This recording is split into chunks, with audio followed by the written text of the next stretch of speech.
Ladies and gentlemen, I'm super excited that we are back on day two for TGAiSUM. Today is a special day.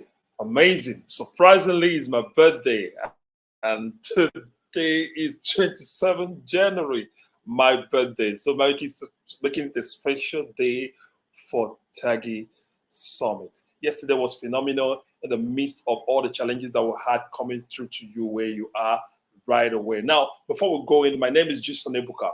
Wherever you're watching me right now, in Nigeria, in Lagos, in Ghana, anywhere you're watching me, can you just drop a comment and say, hey, I'm here, I'm watching from this part of the world, I'm watching from everywhere, like we did yesterday. Let's have this conversation going on. We have amazing two gentlemen, two, gen- two gentlemen who are here tonight just to make this experience awesome.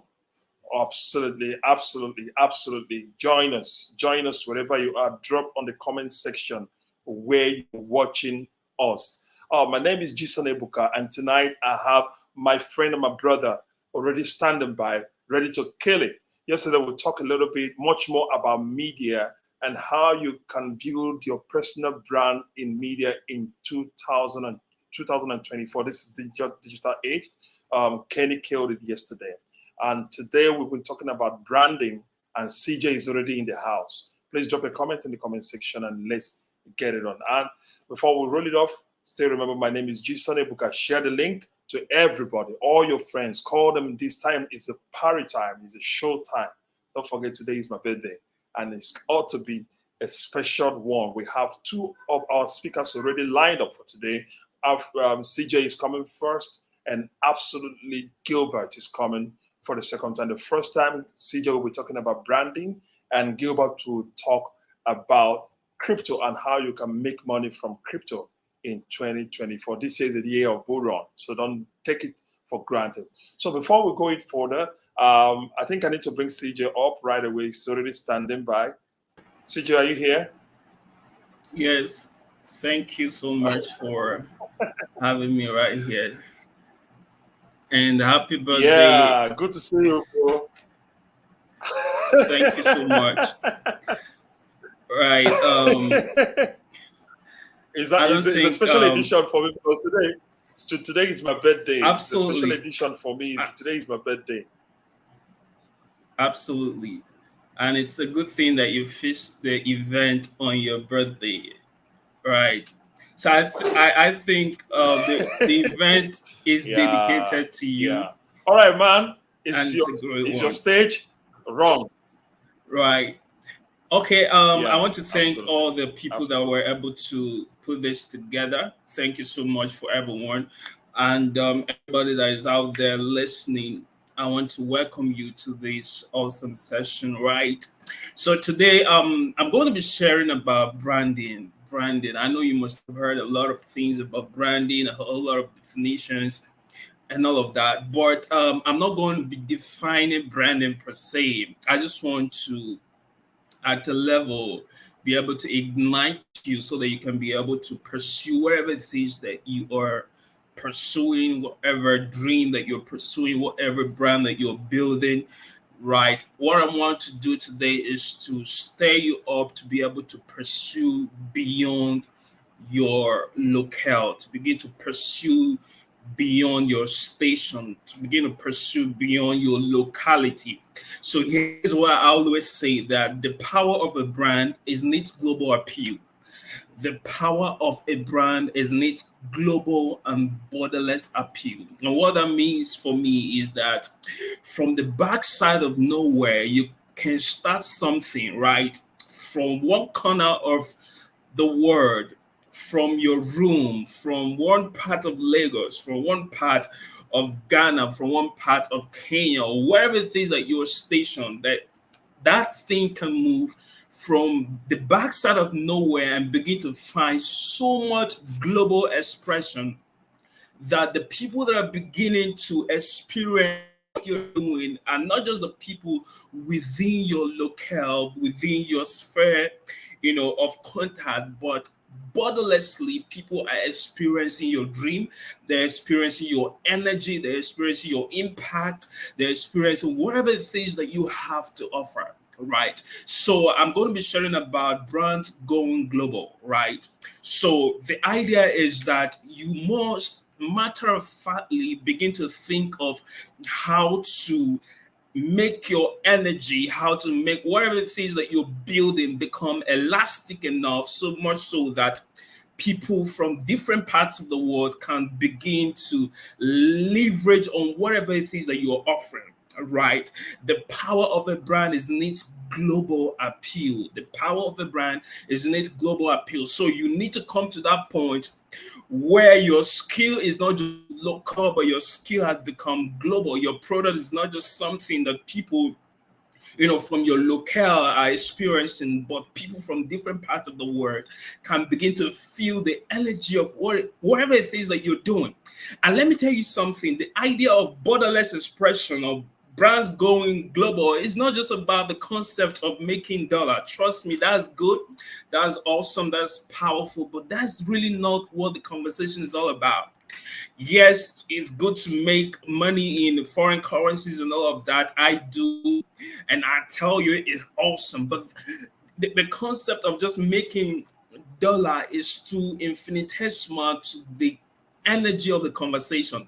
So the idea of brands going global is that the world can experience your energy. That whatever it is that you have as a person will begin to find expression so that people from different parts of the world will experience you for you. Not just about money, but that your energy is global, your impact is global, and the people that can experience the fact that you are existing and making impact are beyond you, right? From different parts of the world, from US they're experiencing your energy, from UK they're experiencing your energy, Canada they're experiencing your energy, different parts of the world they're experiencing your energy. That is the idea. And your impact and your footprint is borderless. People are experiencing whatever it is that you have to offer. It's beyond making dollar, it's beyond making pounds, it's beyond making foreign currencies. The energy of the conversation is about curating impact at a level that you are embodying God, right, beyond what you can receive, from it or out of whatever it is that you are offering. Now think about it. Everything that God created is global, right? The water is global, right? The sun is global, the earth actually is global. Just think about it. Everything he created is global. If you're going to embody the God energy, then whatever it is that you're curating, whatever brand that you're building has to be global, right? So this conversation is about your brand being taken from point A to point B and point C and point D. That people beyond the fact that you are in Nigeria or beyond the fact that you are in Ghana or in different, in a particular location, no matter where it is that you find yourself, people beyond that particular locality and sphere of contact can experience the energy of what you're building. But the question is, how can I actually start this conversation? How can I start, even for people who are trying to start building something? What are the levels? What are the things that I need to do? What are the steps that I need to take? The first thing that you need to do, and this is the starting point for every brand curation, is that you need a tangible idea, right? Idea is critical. You must at a point begin to ask yourself, what is it that I can create? Is it a service? Is it is it a company? Is it a startup? What is it that I can create, that is going to penetrate the world? So it starts with an idea. What is that idea that you have? You need to ask yourself critical questions. What is the idea that I have that I can, make elastic enough that people from different parts of the world can leverage on it? But it doesn't just stop with an idea, you need to make sure that your idea has some sort of resonance with the people or with the market, right? The market that is going to experience your product or your idea or whatever it is that you're building, there has to be some sort of resonance. People have to resonate with whatever it is that you're building. If you're developing a fintech product, for example, people have to be able to need that particular product. And trust me, it doesn't just stop with an idea. And I tell people, idea is not enough. You might have a great idea, you might have something tangible that you want to offer, but the idea is not enough.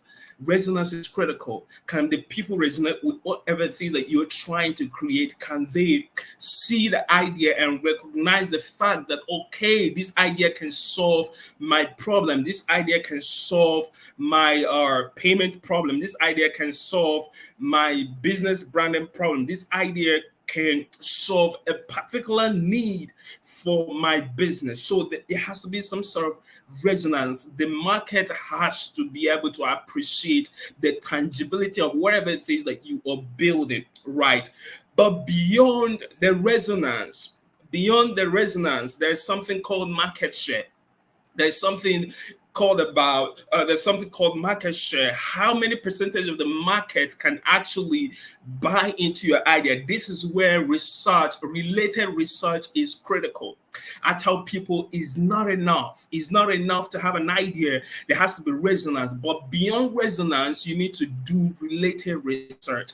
What does that do for you? It's about collecting data. It's about coming in contact with data that you can use to run. Data gives your idea validity. It validates your idea. Data shows that, okay, this idea, as powerful as the idea is, I can actually run with it, right? And I talked about related data, your related research, and then data. The research has to be relatable. In other words, if you are focusing on Nigeria as a market, trust me, you need to do a research about the market. How many percentage of Nigerians can actually leverage on whatever it is that you're coming up with, right? So it's not enough to have a brilliant idea. A lot of people, especially I've done my studies, and I discovered that most of the fintechs that are failing in Nigeria, they failed because of data. They lack data. They did not, do their research critically to actually pinpoint the loopholes, to pinpoint what needs to be done, the particular product line that should be functioning within this particular climb, right? People just, collect data, global data from US, data from India, data from the United Kingdom, and they try to localize that data without relatable research. Right. So it's not possible. If you're going to penetrate a particular market, you need to understand that market differs, right? The US market is not the same thing with Nigerian market, so you need to do a relatable research to collect data and come in consonance with the data that you're going to use to be able to build something tangible for the market that you are serving. If you are doing for example, e-commerce in Nigeria, you need to study the e-commerce market. You need to even study brands like Jumia. What is happening with Jumia? Are they actually making profit? The truth is Jumia is not making profit, right? So if you're going to come into that space to do anything, you need to do your research critically so that you don't go about wasting funds because of the sweetness of the idea in your head. The idea in your head needs some sort of relatable research for you to, be able to curate that idea in such a way that the market can embrace it. How can I be able to develop this idea in such a way that the market will embrace it? Or how can I use data to tweak this idea so that it will become market, have some sort of market relevance, right? So it's not enough to have a beautiful brand idea that you're trying to build that is going to go global or find some level of expression in the word, you need to make sure there is some sort of resonance. But beyond resonance, you need your data. Data is critical. Data gives your idea life. Right, data gives it life. It's about researching about that niche, researching about that industry, researching about the market, researching about the people, the behavioral patterns of the people that you're trying to serve, collecting the data that is necessary to serve them. The business is not for you. Truth be told, the business is not for you. And I tell people, no matter how sweet, how amazing the idea is, data can disrupt it, right? So you need data to be able to move that idea from just idea to a product, which is the next one. You need to think about, how do I turn this idea through data into a product that is usable, right? Quite critical. You need to think about that. How do I turn this idea into a product? Remember the process that I told you to building a brand that could possibly find some sort of global expression. One is that you need an idea. You need to start from the ideation point. But from that ideation point, you need to make sure that your idea has some sort of resonance with the people. But beyond resonance, your idea must be able to embrace relatable research and data. Data is the lifeblood and the backbone of every venture, right? Without data, you are building something that might, I swear, collapse in the next 2 3 years, because there is nothing that is driving it.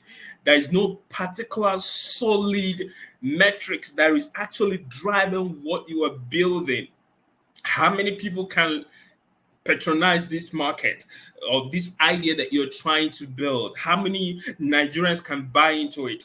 Then if you're looking at the global market, you need to research about a different continent, depending on the type, depending on the particular market or the particular nations that you are deciding to target. You need to do your research before turning that idea into a product. But product is just a word. But then there is another thing that is called execution of the product, right? So how do you build a brand that might as well become global? First thing you need to do is you need to do your ideation. Go through the ideation process and develop an idea. Quite important. Secondly, I said that you need to make sure that your idea has some sort of resonance with the people that you are building the idea for. But beyond resonance, you need to make sure that you have data. Data is critical for whatever it is that you are building. Then the next thing is that you need to turn all of this into a product, right? And then execute it. Put it out there into the market, right? The core validation of every idea and every product is the market. And the market talks about the people that are going to be buying into whatever it is that you've built, whatever it is that you've released into the market. It's actually the people that validate. No matter what the data says, no matter how beautiful your idea is, it is the people that gives credence and gives meaning to whatever it is that you're building. Right. So quite important. If any idea is going to go global, it has to first of all start from that point where people can resonate with the idea, right? But the truth is that it's not every idea that can, make you so much money. It's not every idea that can actually give you some sort of global appeal. Now, the question is, what are those industries that can actually, at a level, or make you what I would call make you a dollar millionaire, right? In case you're thinking of playing globally or building something that is going to give you some sort of traction in the world, that people begin to recognize you for who you are and what you're building. So you need this particular information that I'm going to be, turning out to you at this point. There are about 6 industries that can make you a dollar millionaire, in case you're thinking of building a brand that has some sort of global influence, global penetration, global dominance. And I told you that if you're going to build anything, you need data. Data is critical to whatever it is that you're building. So one of the things you have to do if you're trying to build something global is that you need to do your research. That is quite critical. But then there's something I want to introduce to you, which is about the industries that can actually make you, a dollar millionaire. In case you are trying to play big in the market, in case you're trying to do something phenomenal, one of the things that you need to do is to do your research. And I'm going to be telling you the 6 industries that can make you massively, create some sort of massive impact for you and for the people that are using whatever thing that you're building. The first is financial service industry, right? In case you're thinking about the industries that are going to at a level, give you so much money, wealth, influence, you need to consider the financial industry. This is number one, right? This is where you find the fintechs, the banks, the loan management, loan lending apps, what do you call it?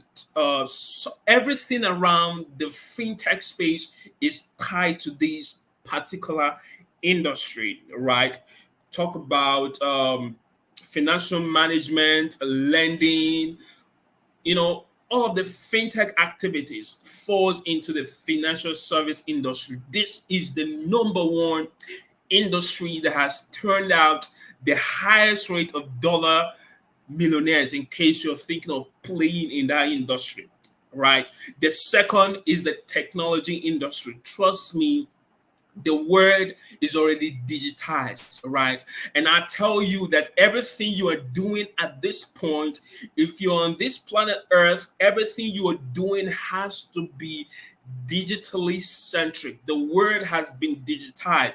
So one of the things you need to start asking yourself is, how can I bring what I am doing into the online, right? Not just offline. A lot of us are good offline, doing our businesses offline, because if you're going to go global, if you're going to take that idea that you're building global, technology has to be the bridge, right? Technology has to be that link and that vehicle that's going to take whatever things that you're building from Nigeria to the world. And trust me, you don't even need to travel for your idea to go global.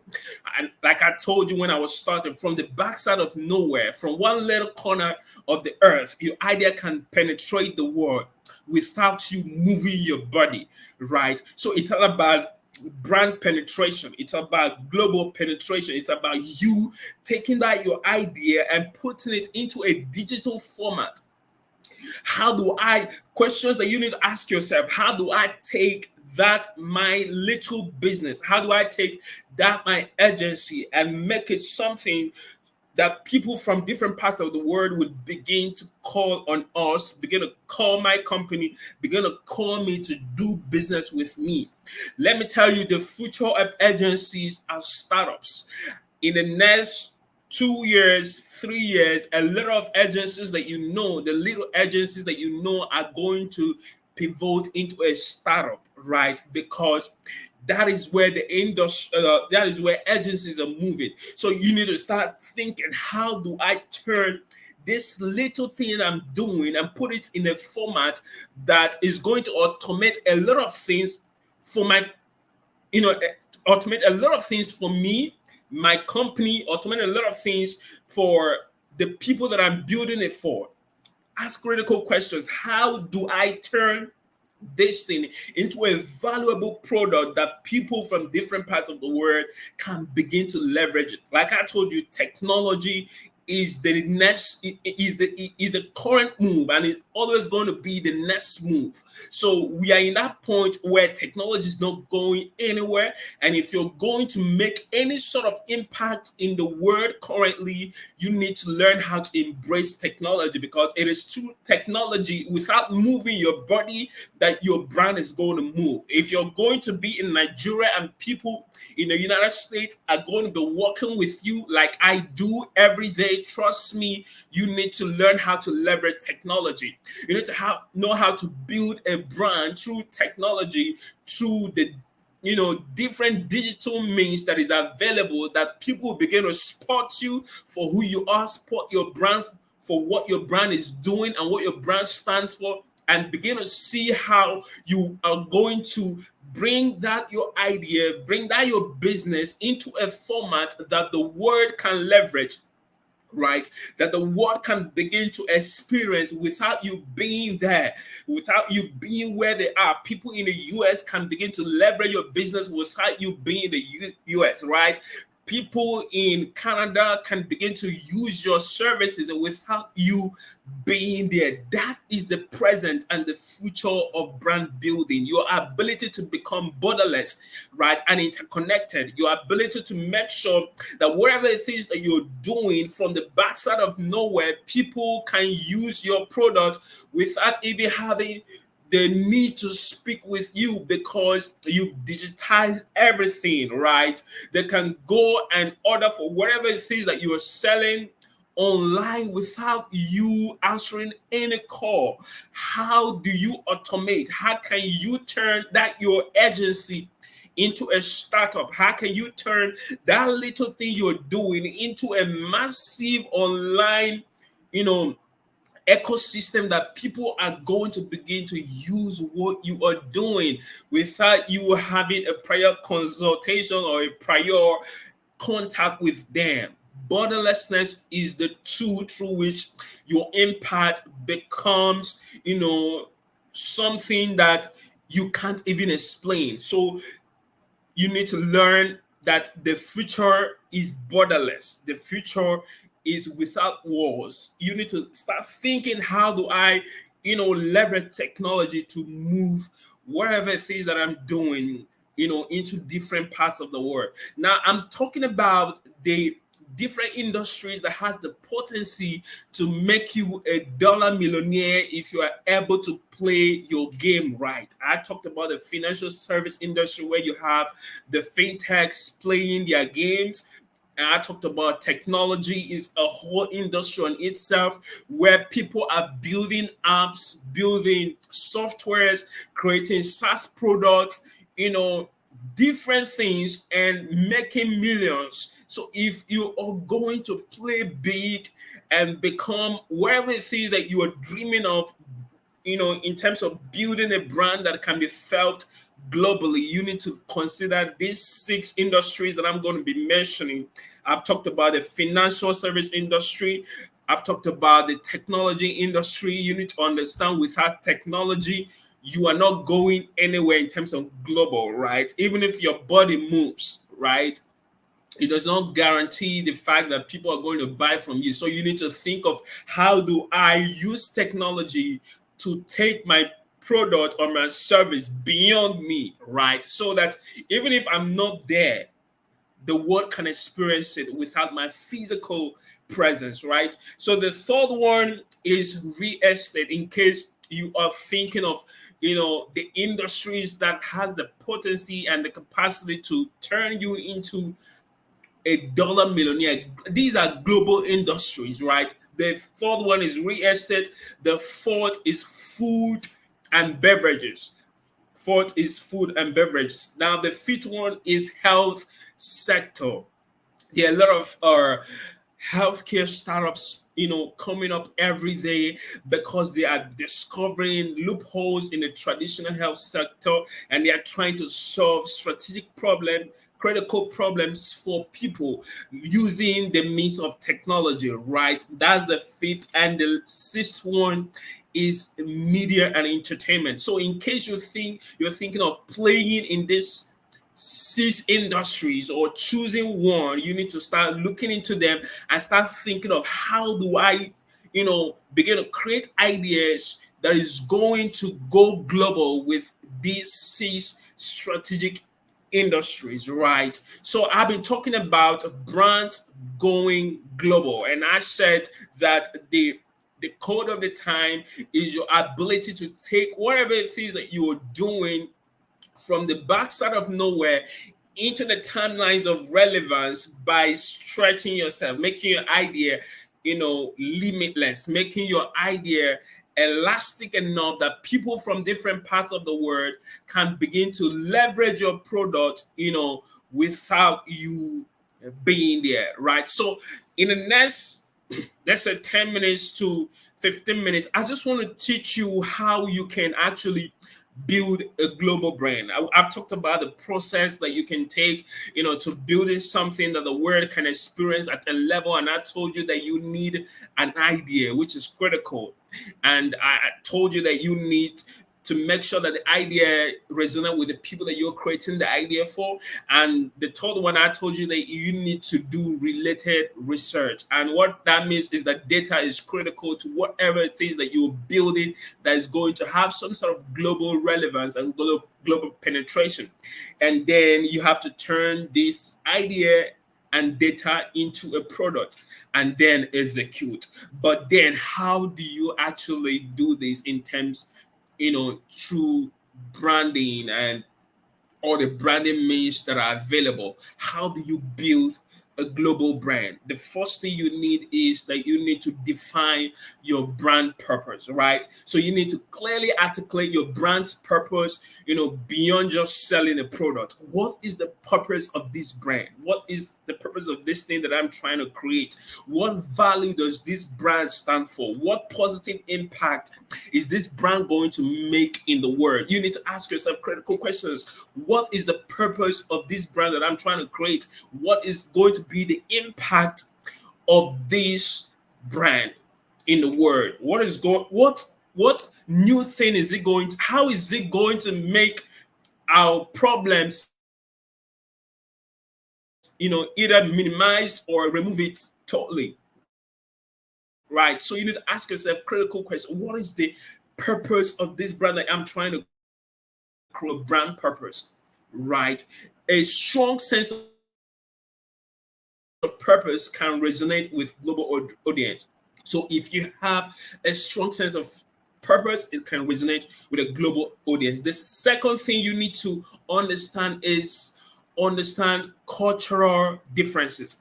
If you're going to penetrate into the world, if you're going to build brands that people from different parts of the world are going to leverage, you need to understand that there's going to be cultural differences.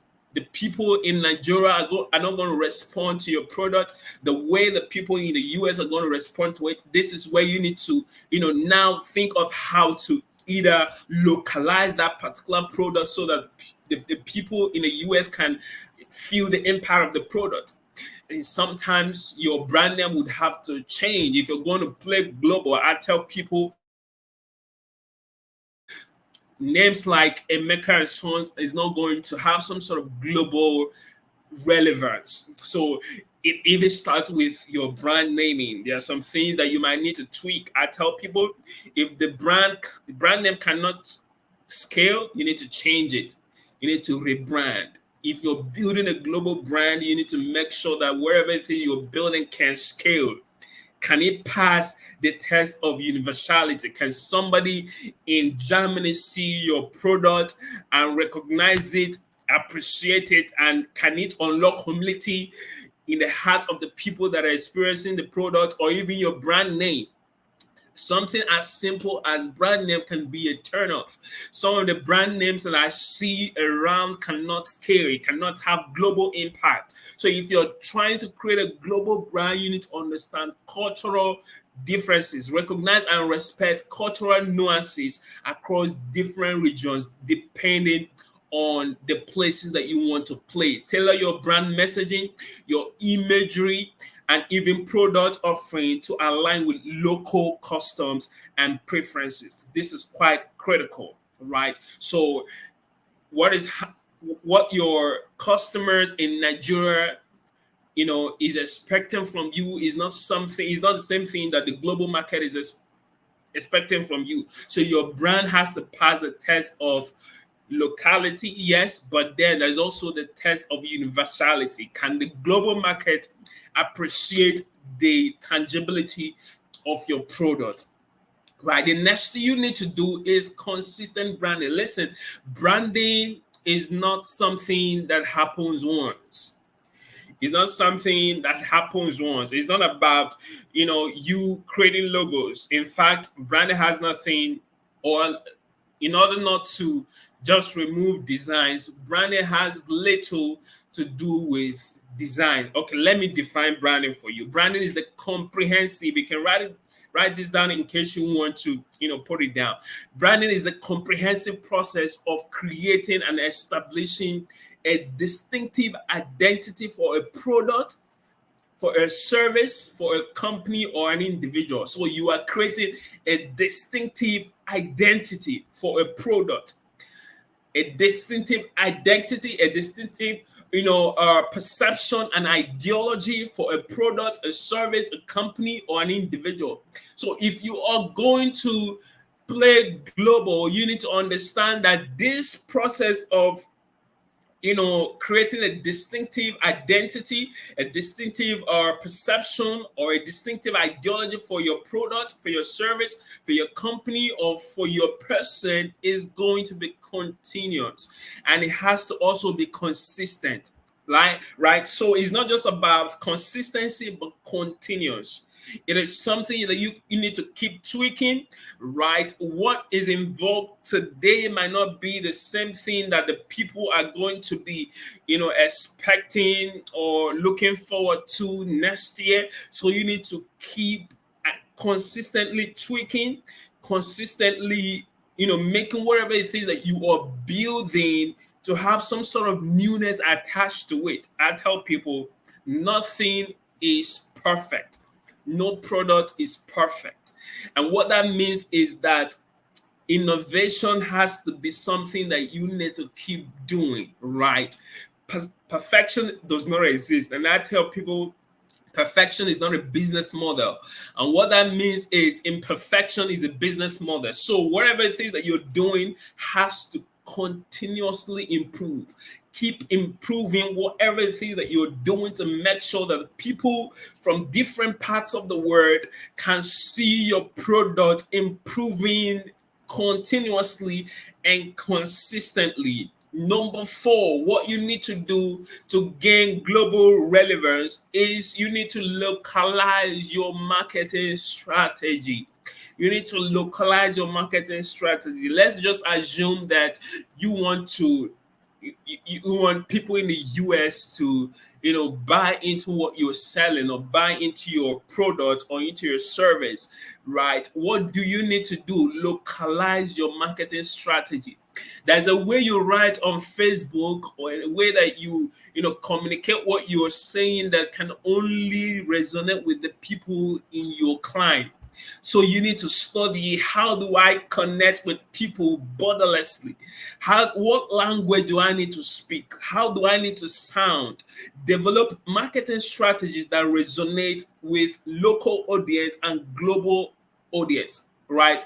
This includes language localization, understanding regional trends. What are the regional trends? What can I do that would impress or reach directly to the person in the US, or the person in Canada, or the person in the UK? What kind of marketing strategy or what kind of language can resonate with these people? This is where you need to think about strategy. Brand strategy is critical at this point. The fifth thing you need to do, or you need to make sure that your product has quality. It's not every product that can scale the test of universality, or that can go borderless. Whatever things that you're doing, if you want to play the global game, you need to make sure that your product or service has quality, right? There's a type, I tell people, I work with international people a lot. As a brand strategy consultant firm, we work with people from different parts of the world. And one thing I can tell you is not there is a level of service, there is a level of delivery that the global market is expecting from you, right? There's no cookie cutter branding.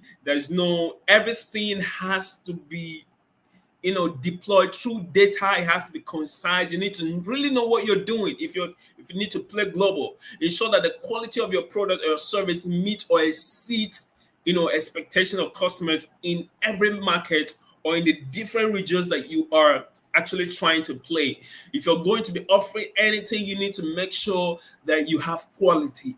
And quality is not just about the thing that you're offering, but also there is the quality of integrity, right? There's a quality of integrity. If you're going to be playing in a global market, you need to make sure that you're a person of integrity, that people can trust you, right? That when they give you money, that you're not going to run away with it, because you're building something borderless and you want to remain in the market, and you want people over time to give good reviews about whatever it is that you're building, and you want people to experience the greatness that you contain. You need to make sure that your quality is not just about product offering, but the quality of the person offering the services or the products, or the quality of the company that's offering the product or the service, right? Integrity is critical. Trust is critical. I work with people from different parts, from US, Canada, India, UK, and all of that, Germany. And I tell you, if the world can trust you, if people from different parts of the world can trust you, then you are at the verge of blowing up in no time. So what do you need to do? Make sure that you have quality, but not just quality in terms of product and services, but quality of personality, quality of integrity. That's quite critical. Then the sixth one is digital presence, right? Digital presence is critical. However you're going to do it, whatever strategy that you're going to employ or deploy to make sure that you are found online. Is it a website? Is it your social media footprint? Is it emails? However that you're going to do it, make sure that you are online. If you're offline, you are disconnected from the global market. And I tell you, I'm talking about brands going global. The ability of a brand from the backside of nowhere, from one corner of the earth, having some sort of global expression and penetration, that somebody out there, somebody in US, somebody in Canada, somebody in the UK can call in or can leverage on whatever thing that you're doing without your presence in those locations. So your idea has become borderless, has become limitless, without barriers, right? And one of the ways that you can achieve this is digital presence. However you're going to do it, I'm not going to be giving you strategies and all of that. That's a symposium discussion on another note. But trust me, if you want the world to feel the impact of what you're doing, technology is the tool that you're going to use. In fact, let me tell you the truth. Every business, every company has to become a technology company first before any other thing that you're offering. You have to be a tech company in these times. What that means is that the centricity of whatever it is you're doing, whatever it is that you're doing, is at the core of it is technology, right? It is technology, then your services and products. So technology is not just a part of your business. Technology has become the business. You need to make sure that you are playing in that field. I'm just going to run down so that I'm able to just drop all of these so that you can run with it. I talked about digital presence. Customer experience is critical, right? You can't do without it. If you're offering anything to the global market, you need to make sure that your customer experience is top notch. And let me just break it down. I sometimes I work with some people, and just around here, you discover that until you ask them about the service that they are rendering, they are not going to give you feedback. And I tell people, please, if I tell people feedback is more important than anything. In fact, I tell my guys that feedback is more important than delivery. Feedback is more important than delivery. Feedback is more important than delivery. And this is one thing about customer experience. If people are going to feel comfortable working with you, you need to prioritize an excellent customer experience for them. If you tell them that they are going to receive this thing in 7 days delivery, if it's going to be a 7 day delivery, probably make sure that within that 7 day, or even before the seventh day, they have a feedback about the service that you're offering. Make the people feel happy working with you, right? The next thing I want to talk about is adaptability and flexibility. You need to be adaptable, right? Prioritize, okay, I talked about that. Adaptability and flexibility. You need to be flexible enough to change narratives, flexible enough to rebrand if you have to, because you want to make sure that whatever things that you are offering, your brand is on point, your marketing strategy is on point, your tagline is on point, your marketing material is on point. Everything can change and anything can change, right? So what does that mean? What it means is that at every point in time, you need to keep updating. And if you're going to keep updating and keep bringing some sort of newness to whatever it is that you're doing, you need to make sure that you are adaptable and you're flexible enough to either tweak, to change narratives around whatever it is you're building, so that the people can feel what you're doing, and make sure that whatever it is that your customers want, that you are meeting that need per time, right? The next thing I want to talk about is sustainability. You need to make sure that whatever thing that you're building is sustainable. Listen, it's not about making few dollars at this point, making few dollars today, and tomorrow you're not there. Sustainability is critical. Build to last. If you ever want to build anything, right, you need to make sure that you're building to last. A lot of people start things today, the next day they are no longer there in the market. They start trying to today they are doing real estate, tomorrow they are doing they've started blogging, the next day they're doing crypto. There is no sustainability. I tell you, if you ever want to build something that the world is going to experience, you need to think of building to last. Now, the next section, I think my brother is going to be talking about crypto. Listen, there's a lot of projects that I've seen around the crypto market that has failed. And I was telling somebody a few days ago that there's no project in the crypto world that was probably rock pulled or that was hacked without the devs knowing about it. The truth is, most of these guys never came to the board. They never came to the table to play the lasting game. They just wanted to make some few bucks and, step out. The truth is, if you want to build something that is going to shake the world, you need to think of building to last, right? Be a person of integrity. If you're launching a startup, make sure that you're building to last, right? Don't just probably raise funds and tomorrow you're no longer there. You've shut down because you think nothing will happen. Of course, nothing might happen. But the truth Wow. is, Wow. if you're going to experience the impact that the word, now there is the impact that you give to the word, and there is the impact that the word can give to you. And that is the thing about probably the resources that you can accumulate. If you really want to, have some sort of weight in the word, you need to build to last, right? Build to last. Wherever things you're building, the idea is that you need to build to last. Make sure that you're not starting today and tomorrow you're fizzling out. Make sure that you think about it. If you want to start anything, play for the long term, right? Okay. All right. I think Oh, more Mama people said. are Awesome. Awesome. Awesome.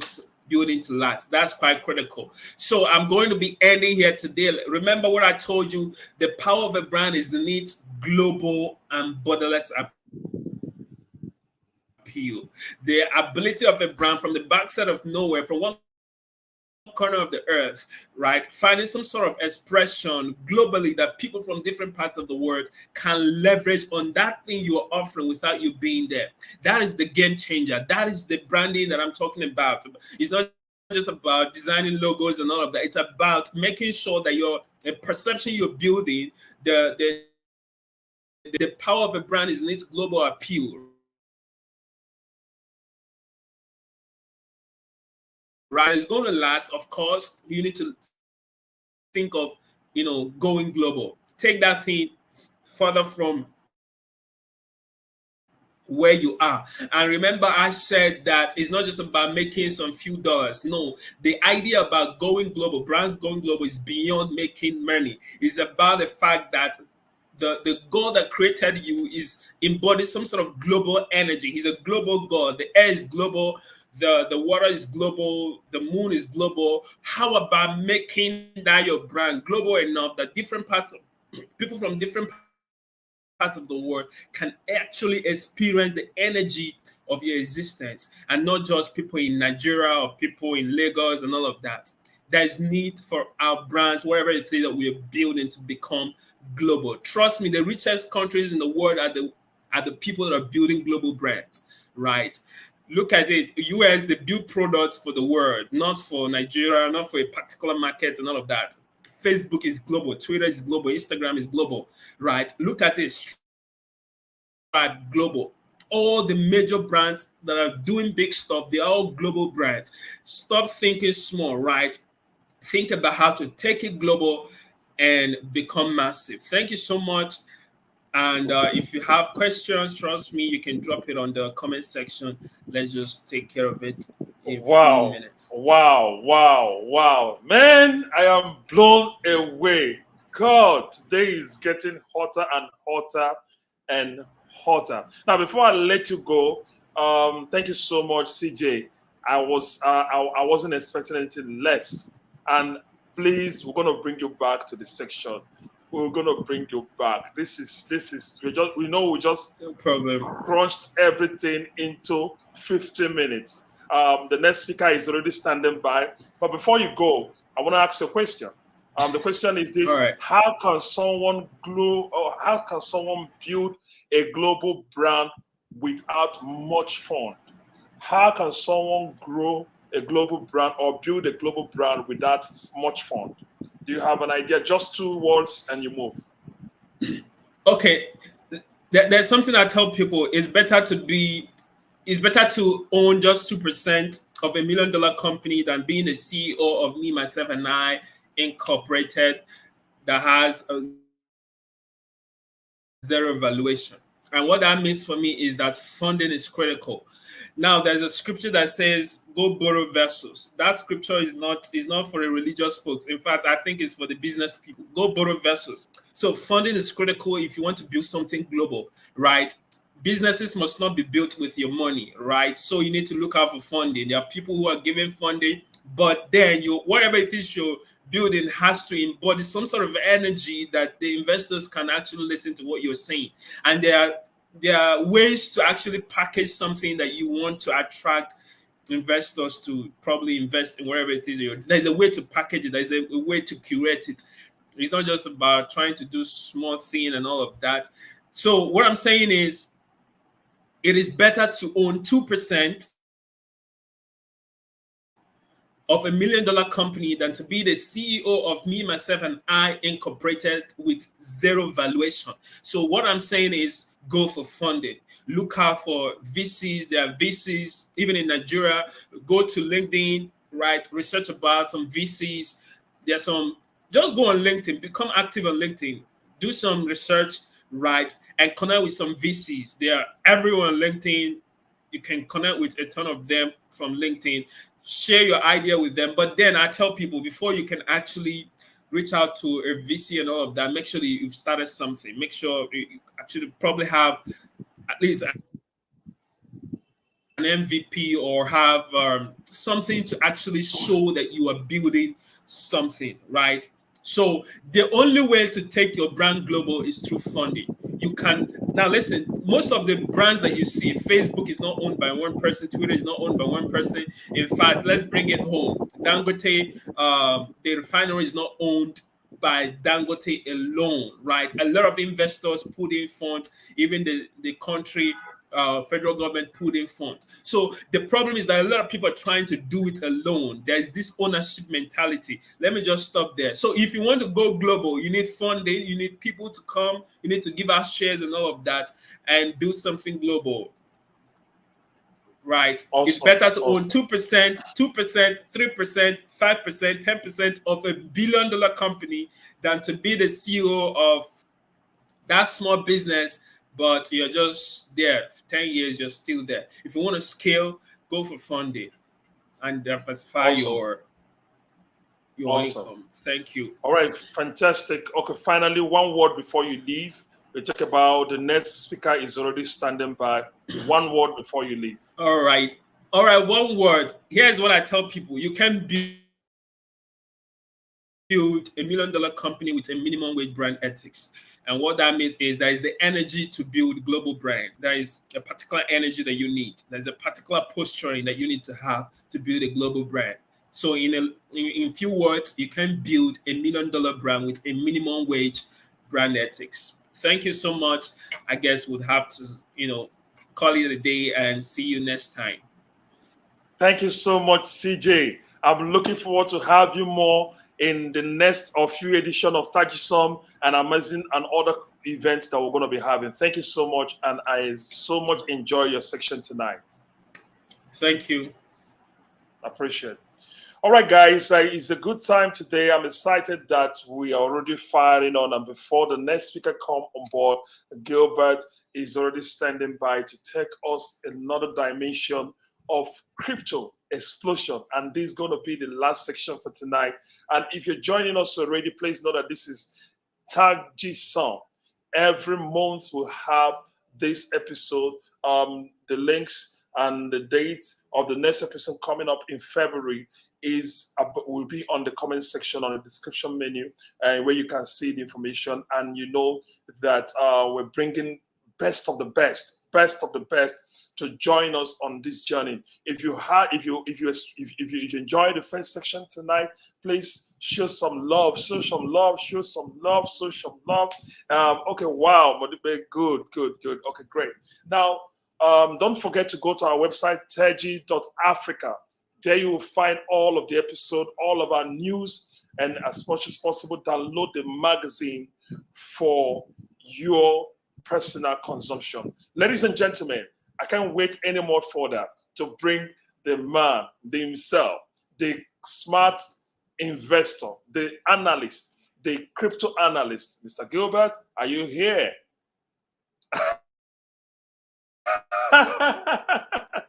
Mr. Gilbert, are you here? Oh, yes, let's do Mr. this. Gilbert, are you here? Come on, man, I'm excited to have you today. Man, today is my birthday. Today is my birthday. So, man, I'm so excited. Happy birthday. Thank you so much. Happy birthday. My brother. Happy birthday. Thank you. The last time I saw you was on Channels TV analyzing some green candles and the airdrops and the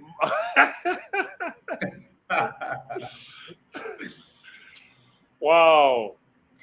Are you ready for tonight? The energy was different. Are you ready? Oh, yes, I am. Yeah, are you ready for tonight?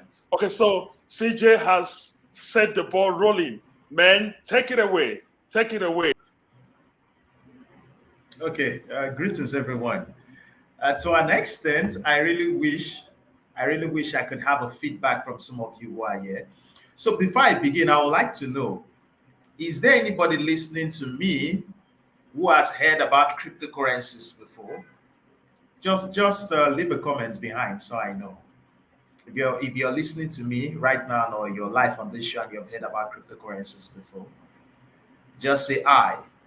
Just leave a comment I.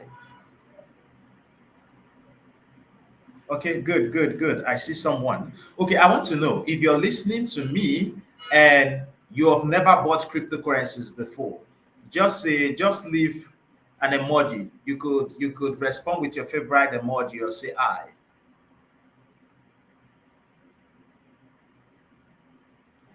Okay, so I don't know if this is also for Mrs. Folarin. She has heard about cryptocurrencies but has never invested in it. So I'd like to know, those of you who are listening to me, who who have heard about cryptocurrencies before and you're holding a crypto, any crypto, whether it's Bitcoin, Doge, Shiba, Ethereum, just respond with any emoji of your choice.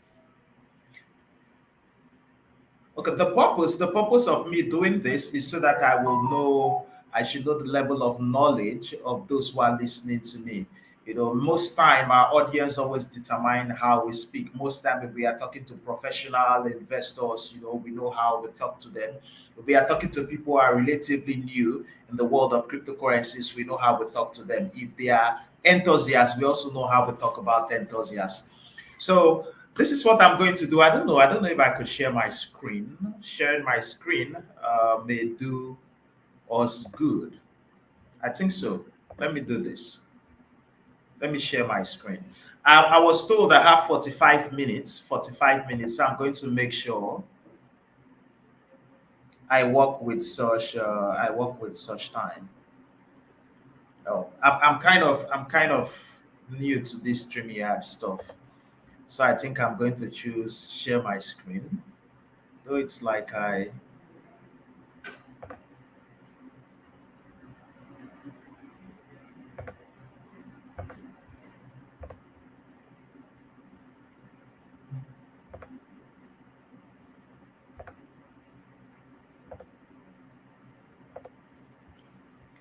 okay. So I think we are good to go. All right. So greetings, everyone. I am actually excited to be here. I've been following what has been going on here. I listened to the replay of yesterday's event. I believe with a large level of certainty, the information that have been shared here is very, very relevant at this time of our journey as a country. And if you could take advantage of the media for your business or your personal brand, and also you understand the place of investing, I believe that you're going to achieve whatsoever your goals are. So I am talking and I'll be speaking on the topic investing in crypto, then investment strategies and risk management. I think one of the most important aspects of investing in cryptocurrencies we didn't talk about is the right investment strategy.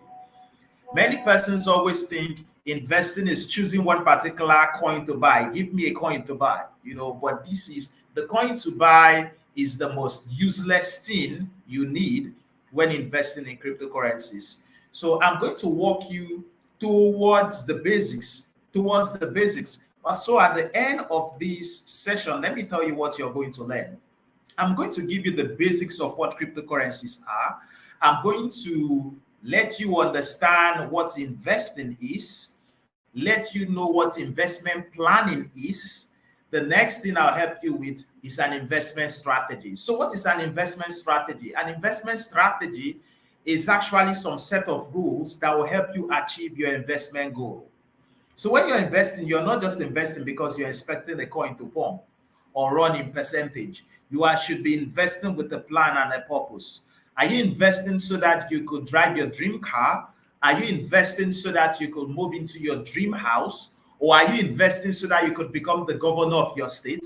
Are you investing so that in the next 10, 15 years you could be the president of Nigeria? This is what investing is. Investing is actually some set of goals that are actually turned into actionable plan. So sometimes you will divide these things into your next 5 moves. What are your next 5 moves that could help you move into your dream house? What are your next 5 moves that could help you become the governor of your state? Somebody will tell me, what does being the governor of your state has to do with investing in cryptocurrencies? Don't forget that when you're running a political campaign, it costs money. And especially in our country, you actually need money for people to listen to you. So investing can help you achieve what I like to call a shitload of money. It could help you achieve whatsoever materialistic plans you have in front of you. So before I dive further into what investing in cryptocurrencies are and help you with a tailor-made investment strategy that can help you achieve your investment goal. Why are you investing into the cryptocurrency market? I think one of the most important things is having a goal, having a plan. So I'm going to help you how at the end of the day, if I was discussing with my friend a couple of weeks ago, And I was like, when we call, there was a particular crypto coin we called Solana. I said, when we called Solana that people should buy it last year, if somebody had put 1 million naira into that token, as at early this year, your 1 million naira would have been worth 100 million naira. This is how much investing in cryptocurrency can help you achieve your investment goal, can help you achieve your investment plan, your financial goals, your financial plan. But yet you need the right investment strategy and then risk management to take you there. So before further ado, who is Gilbert Joekpata? It's very important you know who I am and why I should be. My name is Gilbert Joekpata. I have over half a decade experience as a cryptocurrency trader, investor. I am an educator, also a crypto research analyst. This is what most persons really know me for. I do market research analysis for Channels Television. I also do market research analysis for some research and analysis firm and also for some hedge fund. I am also a crypto project advisor. Most crypto startups that need the right counsel to succeed in the marketplace always meet me as well. So I'm the founder of Smart Investors Lodge. So Smart Investors Lodge is an AI crypto research firm and a community that empowers crypto investors and traders with data-driven insight strategies to unlock the most promising investing and trading opportunities in the market. When you're in the marketplace, you want to invest, you want to trade, but there are persons who understand the market in a way that will show you where the market opportunities are. So that is where our research and analysis firm, the Smart Investors Lodge, comes in. So let's dive into what cryptocurrencies are. But before I dive into what cryptocurrencies are, I think one very important thing is to understand the history of money. Most time we start to tell you certain things about crypto and we have not laid the foundation. So we need to understand what is the history of money. Is cryptocurrency money? You need to understand that money started from a barter system, barter item, which means I'm a hunter. So I come back from hunting and I have an antelope. While Ebuka is a farmer. Ebuka has yam. I want Ebuka yam. Ebuka has yam, but he needs meat. So I could exchange my antelope for Ebuka a couple of tubers of yam which Ebuka have. But as human race, we always look for ways to make things better. And then we move into coins, gold coins, silver coins. From there, we advance, especially here in West Africa, before we even moved to gold coins. We were using, what is it called? The cowries. You understand? We use the cowries. Later, we moved into gold coins, silver coins. We moved into paper bills. Paper bill is actually money backed by the government. But then, money backed by the government had its disadvantage. The strength of money backed by the government is actually based on the economy and the military strength of that country. And yet, the digital era came in. The internet became so big that it needed its own native currency. And that was how digital currencies, special cryptocurrencies, came into birth. The first one was Bitcoin. So you can see that money has evolved, money has moved from battery system to using precious metals, to using printed currencies, which were more of central banks controlled money, which we used to call traditional money. And now we have what is called cryptocurrencies, which operate on more of a decentralized network. So let's move further. What are cryptocurrencies? So cryptocurrencies are just purely virtual currencies. That's it. It's simple. Cryptocurrencies are virtual currencies, but unlike the banks, cryptocurrencies, there are no central bank controlling them. So this is money. But the first time we have a particular kind of money that it is not the bank that controls it. Instead, these coins live in a very big computer software and is shared across different network that is called the blockchain. So what do I mean by this lives in a big computer? These currencies is the currency of the internet, which means instead of central bank, one person controlling this money, we now have where different person. The moment you create, if you create a Bitcoin wallet, you're your own bank. I am my own bank. If we are doing transaction among ourselves, it is like my bank transacting with your bank. So money evolved. For the first time in history, we had a new particular asset class, a new asset class called cryptocurrencies. And this asset class behave in different way. It has features of money. That is why you see central banks of the world, they are also trying to get involved in cryptocurrencies. Cryptocurrencies still perform like assets, like stock. That is why you see security exchange commissions. Security Exchange Commission is actually a regulatory body that regulates assets. That is why the Security Exchange Commission is involved as well in cryptocurrencies. Cryptocurrencies also act like commodities. That's why in the US you see the commodity market is also involved trying to regulate it. So this is the first time, this is a revolution. Some people call it the crypto and blockchain revolution. But the thing is, what is a revolution? A revolution, first of all, there's evolution. Evolution is the beginning of how things are done. Let me go back, evolve. First of all, this is money evolving. You can see this picture right here.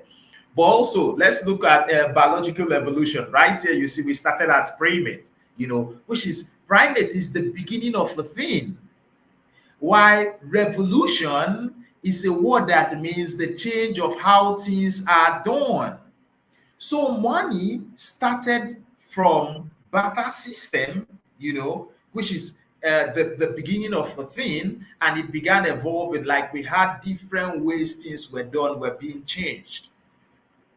And so money is so important that if you don't understand what cryptocurrencies are, you're being left behind. And money is so important, right? It's important because you need to buy it. For you to buy and sell, you need money. Imagine that you're living in a world where you don't understand what money is. You'll be left behind. This is like when the computer came. You remember those typewriters? They refused to learn about the computer. They were like this typewriter that is so enjoyable, they want to stick to it. But what happened the moment the typewriter went extinct? People lose their jobs. So you want to make sure you understand cryptocurrencies and position yourself alongside with it. And don't forget their money-making potentials actually involved in it. But let me tell you some key characteristics. First of all, you remember in the other page, I told you that cryptocurrencies live in this distributed network of computers called the blockchain. So then let's look at what are some key characteristics of this blockchain. One, they are decentralized. There is no single person that controls it, unlike your traditional currencies. With your traditional currencies, central bank control your money, but in crypto, that is not the case. You're in control. The second thing is that it's secure. Blockchain protects itself against fraud because each transaction is time stamped, authenticated at the same time. So every information that is put on the blockchain is actually block. It comes from two words, block and chain, which means information, different information. The information here cannot be changed. 3, they are transparent.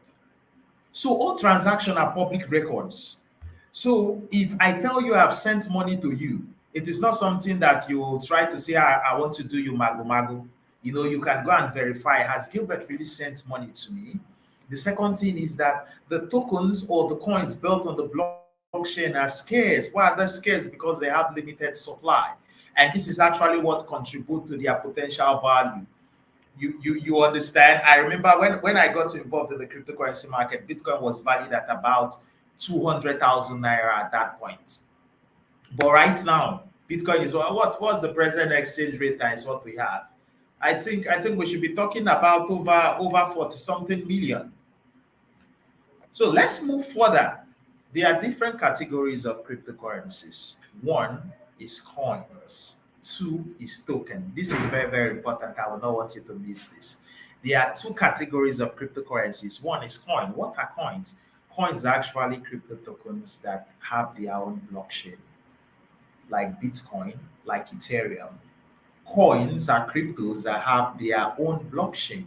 What are token? Tokens are actually cryptos that exist on another blockchain. They are built on another blockchain like Ethereum, or is built on another block. Cryptos that have their blockchain, another is Solana. So but there are subcategories of cryptocurrencies. Ones that are stable coins. Stable coins are actually coins that peg to your local currencies like the dollar. We have securities. Securities are actually cryptocurrencies that represent ownership in an asset or company. We have non-fungible tokens, these NFTs. When NFTs was trading, all these digital card, digital collectibles.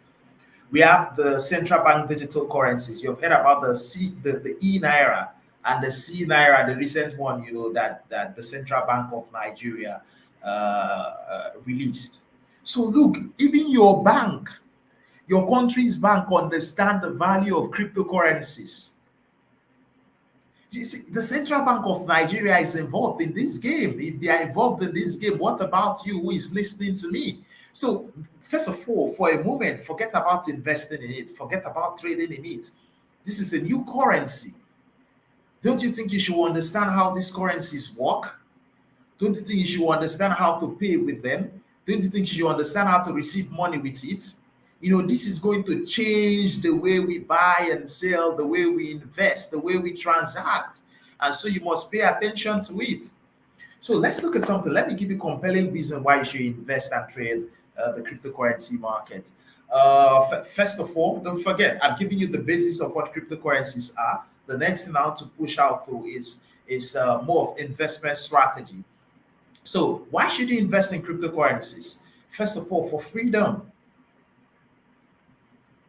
It's financial freedom is something that everybody wants. And you could live anywhere in the world, invest and trade the cryptocurrency market. Personally, I trade the cryptocurrency market full time. I trade the cryptocurrency market as business, and I invest in it as a lifestyle. The young man you see in this picture is one of my analysts at the Smart Investors Lodge. He works in a research and analysis firm. He's a technical analyst. You can see all he takes is his laptop anywhere in the world. He will make money. The market presents you opportunities. The next thing is this a 24/7 market. The market never closed. This is weekend. Stock market guys have closed. Forex guys have closed. But the crypto guys, they don't sleep. Why? Because the market does not sleep.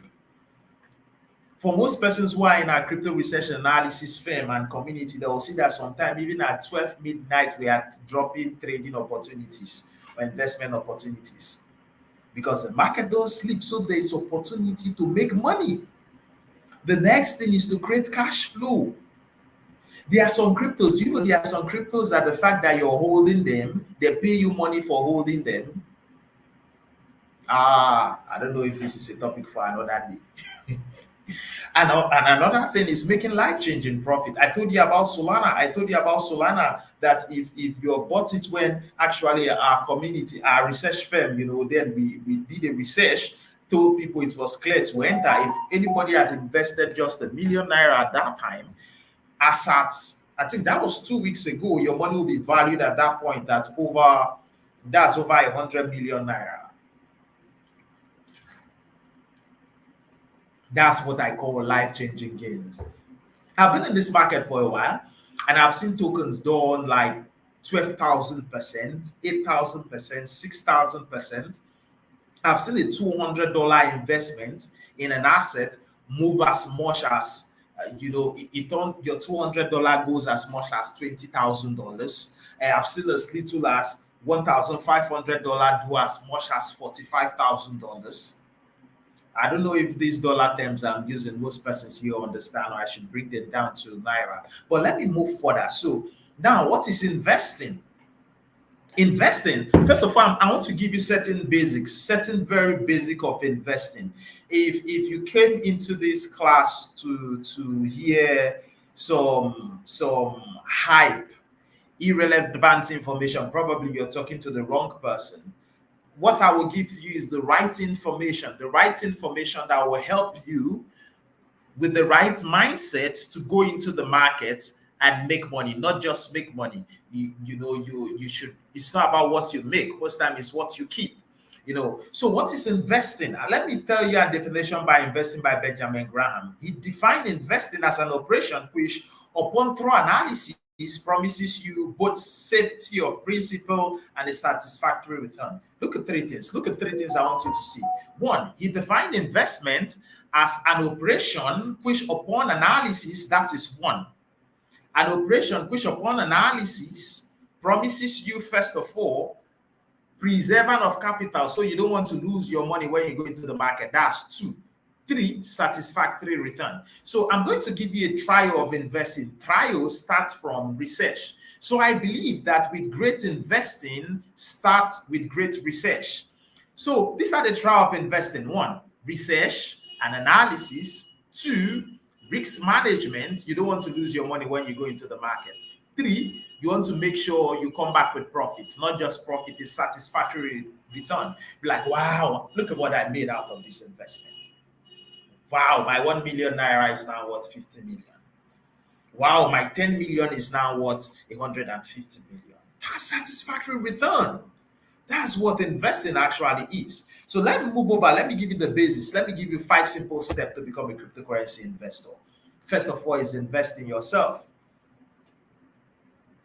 How can you invest in yourself? How can you invest in yourself? A very interesting question. First of all, you invest in yourself by coming into classes or training or summits like this, where you listen to persons. I'm looking at my time. I was still 45 minutes. I like keeping up to time. So how can you invest in yourself? You can invest in yourself by coming to summits like this and listening to Gilbert Joekpata, the smart investor. You listen to him give you basic on how you could become an investor.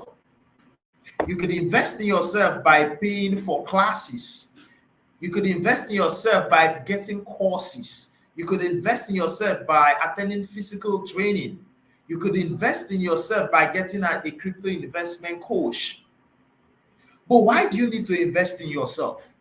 You need to invest in yourself because what you make is determined by, okay, let me tell you something else. You need to invest in yourself because to be an investor, there are certain virtues, there are certain skills, there are certain knowledge that are required.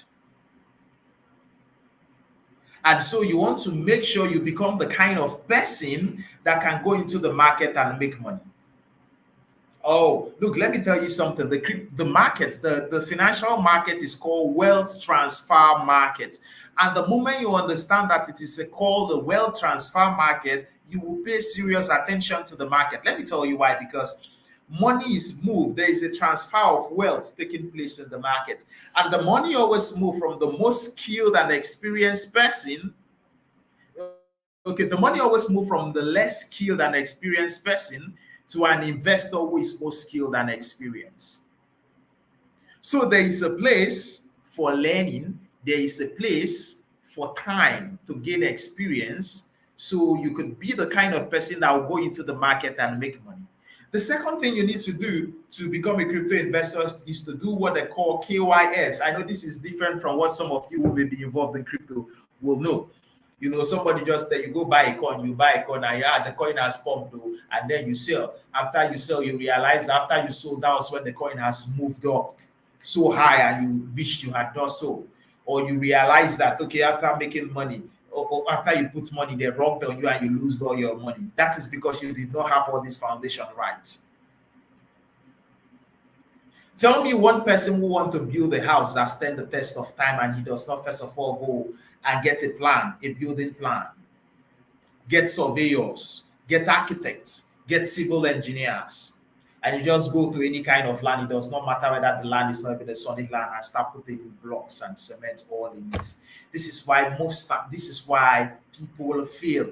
I've been in the cryptocurrency market for over half a decade of my life. This market is how I have a name. This market is how I have money in my pocket. But yet, let me tell you, I have seen a lot of persons who are consistently losing investors. I have seen people who this market has ruined their life, yet this is the same market I have used to become everything I am. Let me tell you the third thing you need. One, you need to craft an investment plan. What is an investment plan? An investment plan is actually getting investment plan is what do you want? First of all, I used to like asking persons who come who meet me, they want to invest in crypto. I ask them, what do you want? Why are you investing in crypto? Somebody told me one day I want to make more money. I was like, okay, let's make it more inspirational. I say you want to multiply your wealth, make it more inspiring. Some person you may want to buy a car, and I'll ask you, okay, what's the cost of that car? You may tell me the car is worth 50 million. Okay, that's fine. What's your investment capital? Oh, first of all, before I come into crafting this investment plan, let me move more into this KYS. Look, there is something in investing. Yeah. There is something. In investing, you do what is called KYS. Know yourself. In business, for those of you who are business person, for there is something you used to do. They used to call it know your customer. You understand? In business, it is known as know your customer. But in investing, it's called know yourself. Why? Why do you need to know yourself? You need to understand. You need to understand what, first of all, is your risk tolerance. What's your risk tolerance? What is your market capital? What is your projected profit targets? Okay, so look at something. What's my risk tolerance? I'm not a high risk guy. This is a question. I'm not a high risk guy. And this is why you need to invest in yourself. If you don't invest in yourself, how will you know yourself? You see, that is why these steps are so simple. First of all, you invest in yourself. Why do you invest in yourself? And remember the process I told you need to invest in yourself. This is so that you could do a know yourself. Know yourself is you want to understand what are my risk tolerance? What are the virtues I need to work on? What is my market capital? What is my time frame of outcome? Time frame of outcome is how long do I want to hold this investment? Is it 1 year? Is it 2 years? Is it 3 years? The third thing is what is my expected return? So what is my market capital? My market capital is ₦1,000,000. And then what is my time frame of outcome? Okay, I'm holding this investment for the next 2-3 years. The next thing is what is my projected return of investment? Okay, I'm looking at actually if I could probably get turn this 1 million to, let's say, 10 million or 1 million to 20 million. Look, it does not matter. Tell me what it is. Once you tell me what it is, the next thing I want to know is get yourself an investment goal. It is your investment goal that you turn into actionable plans that become an investment plan. So if you know yourself, you tell me your market capital and you tell me your time frame of outcome, how long do you want to hold this investment? And you tell me how much do you want to make out of this investment? The next thing I will know from you is, okay, what is it you want to achieve while you're investing? The moment you tell me what your investment goal is, that is when we craft something called an investment plan. Investment plan actually actionable steps to help you achieve your investment goal. The fourth thing you need right now is to develop a winning investment strategy. The next thing is, what is an investment strategy? Investment strategy is simply some set of rules, guides to take you in achieving your investment plan. Let me help you. Let me break this thing down a little bit. Right now, I'm in the city of Calabar, and what is my goal? I want to go to the United States of America. That's my goal. It's that simple. What's my goal? I want to go to the United States of America. The next thing is I need a strategy. What is my strategy? Don't forget, an investment strategy now has to differ among different persons. It's the same way my strategy right now, if I'm going to the US, may differ from Mr. Ebuka. It may differ from Peace who I saw here. You understand why? My strategy may be, okay, I'm going to use, I'm going to pick, I may call a friend. That friend will take me from my house to the airport. From the airport, I go to Lagos. From Lagos, I pick a connecting flight to South Africa. From South Africa, I move to the US. There is somebody else whose strategy may be set of rules. And don't forget, set of rules, you stick to it. The next person's set of strategy may be, okay, from here I'll move to Uyo, I'll go waterborne, I'll use the sea to Uyo. From Uyo, I go to Abuja. From Abuja, pick a connecting flight to South Africa. You know, it differs. And why does it differ? We are in different phases of our life. We all are different phases of our life. You know, so it's going to differ. The fifth thing then is to choose a reputable crypto exchange and wallet. Why do you need to choose a reputable crypto exchange and wallet? This is an exchange is where you go and buy these assets, which you're investing it in. A wallet is where you save this wallet. A wallet is where you save these assets. Let me push further. I'm looking at my time. I'm honestly looking at my time. I want to make sure in 15 minutes time, because I was told 45 minutes, let me say in 15 minutes time, I should be done. First of all, there are different investment strategy. You know, there are so many investment strategy, but I picked a certain investment strategy that it does not matter if you're here, whether you're a medical doctor, whether you're an engineer, whether you're a businessman, whether you're a student. I picked different investment strategy that will help you make life-changing gains in the cryptocurrency market. You know, first of all, my topic is crypto, investment strategy, risk management. So investment strategy number one, dollar cost averaging. What is dollar cost averaging? Don't forget, in investing, the more money you put into the market, the higher your profit. If all you invested is 100,000 naira and I make 10%, okay, you invest 100,000 naira, I invest 1 million naira. Mr. Ebuka invested 10 million and we are making 10%. Look at what happened. You invested 100,000 naira, has made 10,000 naira. Me who invested 1 million naira has made 100,000 naira. Mr. Ebuka who invested 10 million has made 1 million. So where does dollar cost averaging comes in? The fact that you just invested 100,000 naira and keep does not mean you should end there. If you're a salary earner, you should realize that the fact that you just invest does not mean that is the end.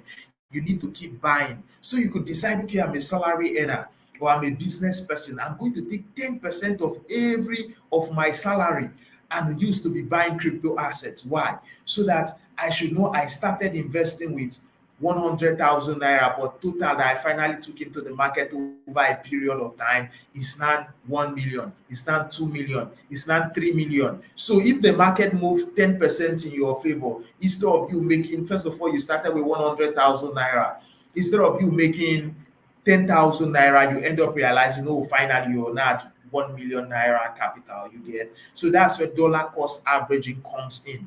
Dollar cost averaging is something I see a lot of persons using.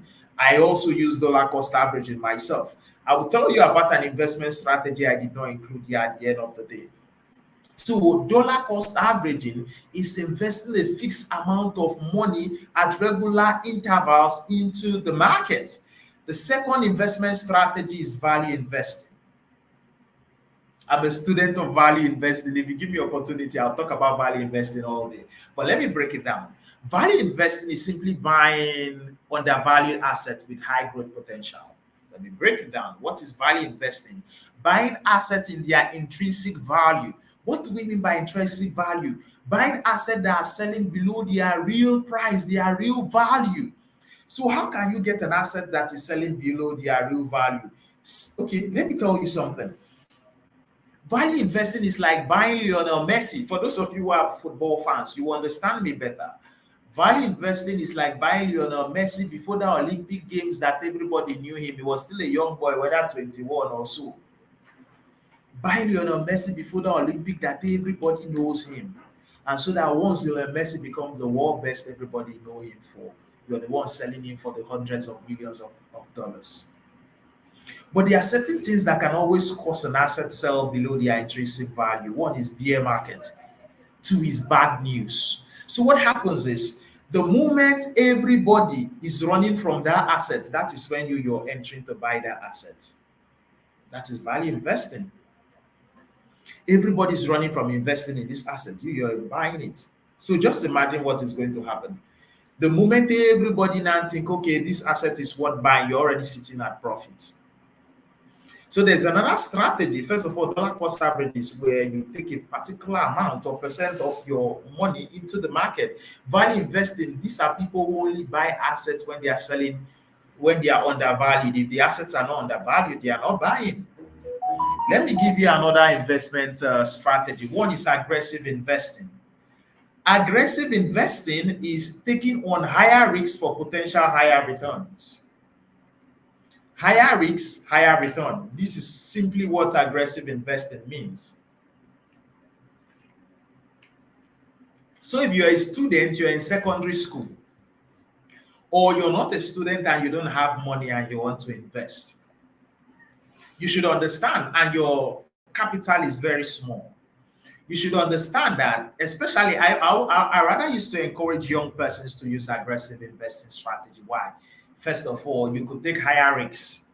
The second thing is you have time by your side. So even if you fail, you have enough time to get things right.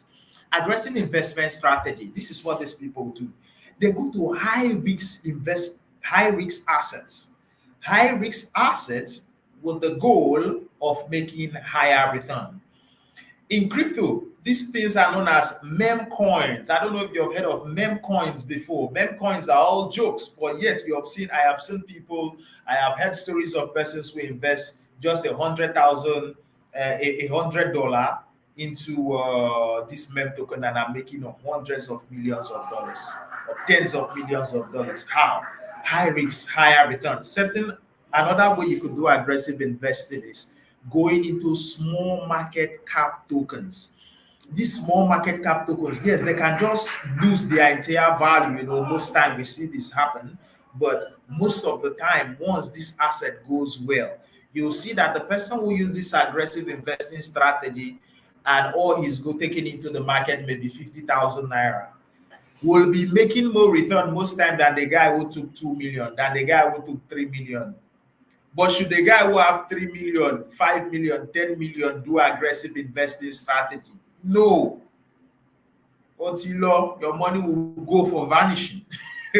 So look, don't forget, smaller the capital, then I rather think you should have more aggressive, investing.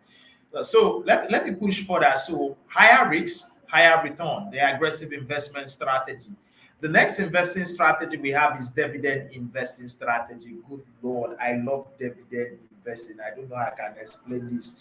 Let me tell you, if you're working, if you're a civil servant, if you're a business person, and you're thinking of a time that you retire, and when you retire, you want to make sure that you can live the rest of your retirement making money, dividend investing is something I advise you to choose.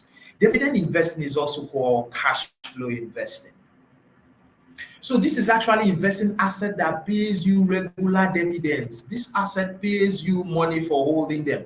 So let's do a calculation. You invest 1 billion naira. You're retiring. You invest 1 billion naira into an asset, and this asset is to give you. Let me go as little as 15% per year. That's 15% in a year. 15% in a year of 1 billion is 150 million. So 150 million divided by 12. That actually means that every month you have 12.5 million naira being sent to you by this company.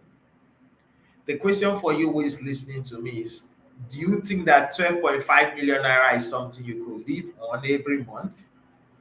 This is how, and don't forget, the APY we gave you is just 15% per year, just 15%.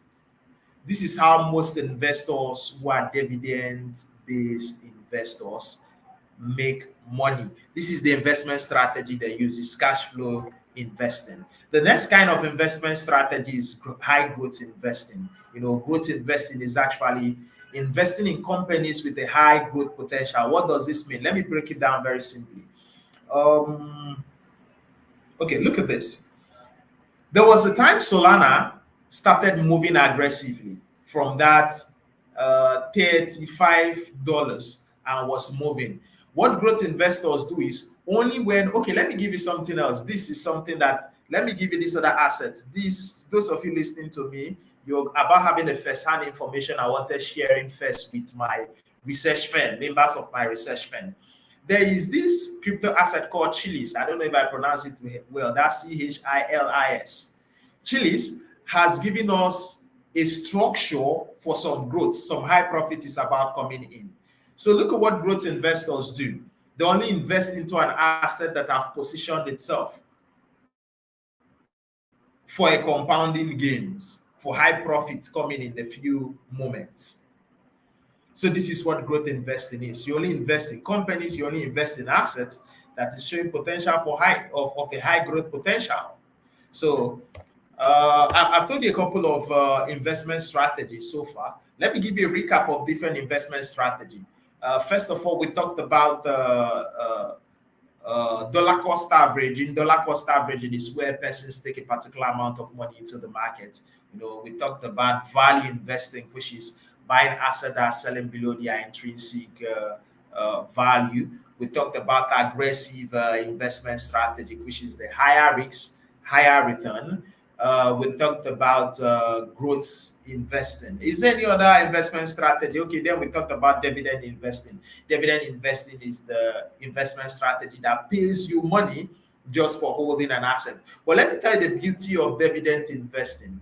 First of all, don't forget, you put 1 billion naira into an asset, and now that asset is paying you about 150 million for holding it. Don't forget that that asset also have the potential of giving you capital gains. Let's give you capital gains. Capital gains means that company does a 10% profit, like growth, 10% growth. So you buy an asset at, let's say, $100 each, and it does 100% growth, which means automatically, just imagine what happens. Your 1 billion becomes 2 billion. Or should we say it does 1,000%, which means your 1 billion become 10 billion, which means you could make money through capital gains and still be earning money through cash flow. So don't forget, I told you the basic cost of investing comes with three things. One, Benjamin Graham, who is considered the father of value investing, defined investing as an operation which upon thorough analysis, which means investing begins with analysis. Two, promises you safety of capital. The third thing is satisfactory return. So I want to give you tools and resources for conducting market research and analysis. One, you need a data analysis platform. And this is where CoinMarketCap, if you're here and you have a pen and paper, you can write it down. CoinMarketCap.com and CoinGecko. These are places you could go do your research and analysis. So this actually gives you data of so many things. First of all, when you're doing your research and analysis, fundamentals, what should you be looking for? Let me tell you what you should be looking for. You should be looking at one, what is the solution this cryptocurrency project or company brings into the market?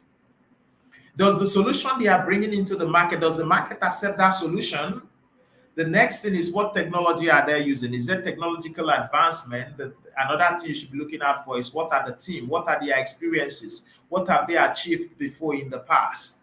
Do you think they can achieve them again? And let me break this thing entirely down for two things I look for when I'm investing in anything. One, I'm looking for somebody who is smart. Two, I'm looking for somebody that has integrity. So let me just let me move further. So the next thing is project research. So you're looking at the white paper, you're looking at the roadmap. You want to also look at official resources from the project white paper. So these are the basics of how you do market research and analysis. The next thing is, what are technical tools you need? One is TradingView. This is tradingview.com. TradingView is where we used to follow technicals, price actions, market structures.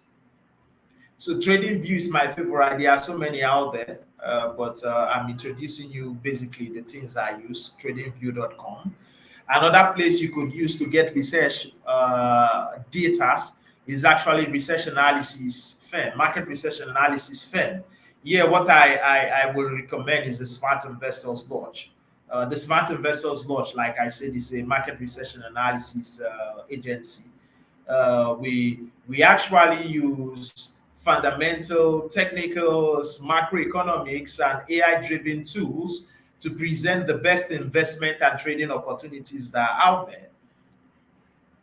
So meanwhile, let me tell you,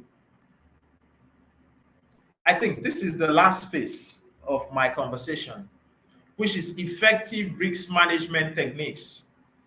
When you are investing, how do you make sure you manage risks? Don't worry, I want to start upside down. Instead of me starting from what you see here, let me start here. One is secure your assets. Secure your asset. I think this is the number one risk management you need. Number one way I've seen persons lose money in crypto is that they lost their wallet, access to their wallet. Because if you know what you're doing, actually, you will not lose money. So I've seen people who they lose access or somebody hacked into their wallets.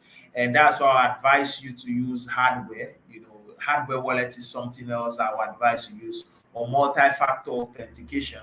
Multi-factor, which means you have different ways you could use to log in. After you use a good password, you may still have an authentication app which needs to give you access to access this your wallet. So first of all is secure your assets. Effective risk management techniques. Number one is secure your assets. You need to make sure your asset is heavily secured. The next thing is diversify your portfolio. I'll break this down. Spread your investment across different assets classes in cryptocurrencies to minimize risks. Okay, now let me explain what this thing is. You have 1 million naira. Instead of taking 1 million naira and invest in one crypto, you carry 100,000 naira and spread across 10 different cryptos. Now let me explain what happens. Imagine that you use 1 million naira and invest in one crypto and something goes back, that company goes bankrupt, the Security Exchange Commission maybe come after them, or they have issues with the regulatory body, you need a Security Exchange Commission. Another challenge that they may have is, I heard the last speaker was talking about rock pools. Or maybe there is a rock pool. Imagine that you put your entire 1 million into that particular one crypto asset. Your money is gone. But now imagine you're a smart investor. It's okay. Instead of me putting 1 million in just one crypto, I will spread 100K across different cryptos. Look at what happened. Even if 2 of those assets you invest in goes bad, you still have 8 positions that will do well. This is how simple it is. You have 8 positions that will do well. And imagine that they do so well and give you high returns. First of all, your capital has been preserved. Don't forget, definition of investing by Benjamin Graham, an investment operation upon thorough analysis. That was why I had to let you know how you go to do your research and analysis. Let me know if you're still with me. Say hi. Is there anybody here? Say hi. If you're still listening to me, say hi. Or say I'm following. I'm about wrapping this up. If you're still following, say hi. Risk management techniques. Risk management techniques. If you're following, say hi. So we're trying to see how you could diversify your investment portfolio. So what you're trying to do is you're spreading your risks across, remembering the definition of investing by Benjamin Graham upon research and analysis that promises you safety of capital. So you want to make sure as you're going into the market, one, you don't lose your capital. So the next thing I will heavily advise you do is invest what you can afford to lose. The crypto market is highly volatile, so prioritize capital preservation. So now, when we say invest what you can afford to lose, does not mean you're going to lose what you take into the market. What this means is that you want to take something into the market that you could make decisions that are not based on emotions. Because just imagine that the money you take into the market is money that is meant for your house rent, or is meant for something so important, you know. So it's always good you have a budget that is meant for investing. So these are, let me give you a recap of what we've done, and let me tell you something that is so important. Let me tell you something that is so important. First of all, cryptocurrencies is revolutionizing, will revolutionize the banking system, will do the same thing to investment banking. It will change the way we transact. And so there's a whole lot of change taking place. First of all, this is a new industry in Nigeria and in the world. The earlier you position yourself, the more you will be able to make headway. It is through cryptocurrencies is how I have a name. Cryptocurrencies is how I have a career. Cryptocurrencies is how I'm able to put money in my pocket. Cryptocurrencies is how I'm able to live a comfortable life. And one thing I will seriously, if I could leave something at the end of the day, is you have an opportunity to start a career for yourself. You have an opportunity to make money. You know, we are in a bull market. You have an opportunity to pick the right investment strategy, which I've shared which I've shared. But there is something called rainbow investment strategy. I was telling you, I'm going to say at the end of the class. Rainbow investment strategy is where you use different strategies to achieve your overall investment goal. Pick a particular investment strategy that is going to help you at the end of the day make money for yourself. And the next thing is you will need guidance and you will need coaching. Think seriously, you don't want to go into the marketplace without the right guidance, without the right coaching. And as major change is about taking place, as heavy money is about flowing, you want to make sure you're not just in the cryptocurrency space to just make money. You want to make sure you're able to build a career for yourself, or you're able to even build a crypto business. You know, much of all these conversations that have been taking place have majorly been about how to build a global brand for yourself. And I believe that if you could put everything you have heard here into action, you'll be able to have the results you could have. Personally, here in the cryptocurrency world, since let me talk as somebody who have been focused more on the crypto aspect, you should be able to make life-changing gains with the present bull market, which the cryptocurrency market has presented right here for us. So meanwhile, I will really like you to take actions and not just listen to this and go to bed. Pick an investment strategy which will guide you in making profits with the cryptocurrency market. Thank you for your time. I don't know if there may be time for question while I also hand over to the host, Mr. Ibuka. Thank you, Mr. Ibuka.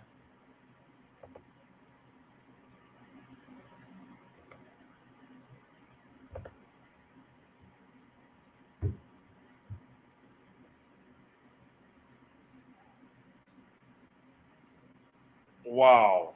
Wow. Before I let you go tonight, I think there's a question already on.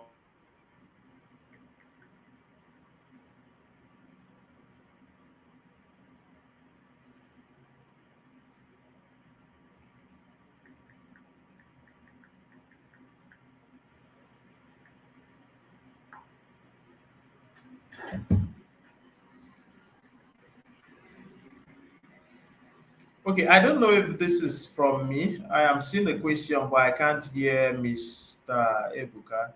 Okay, you said what is the minimum you Okay. need Okay. to have to So, invest? good. Yes, there's a question someone asked during your section. What is the minimum someone can, you know, invest in crypto?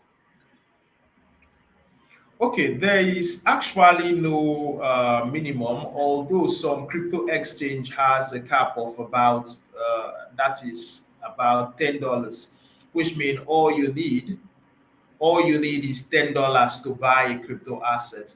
But if you had followed the training, I think the idea is not about what is the minimum. The question is how much do you have to invest? You know, when we understand how much you have to invest, the next thing I'll need to find out from you is what do you hope to achieve with the capital you have? You know, When you find out how much do you have and what do you hope to achieve. So first of all, if your goal for investing in cryptocurrency is to buy land worth 20 million naira, you can come to me and tell me that what you have to invest is 10,000 naira. It doesn't make sense. So first of all, you need to have an investment goal. And then what is your market capital? How much you have to invest? If I understand how much you have to invest, then I can tailor make an investment strategy that will fit your investment goal using the capital you have.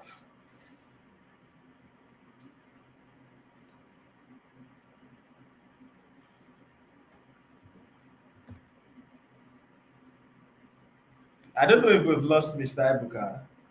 Have we lost him again? And then I don't know. I hope my question. I hope I've been able to answer your question, ma.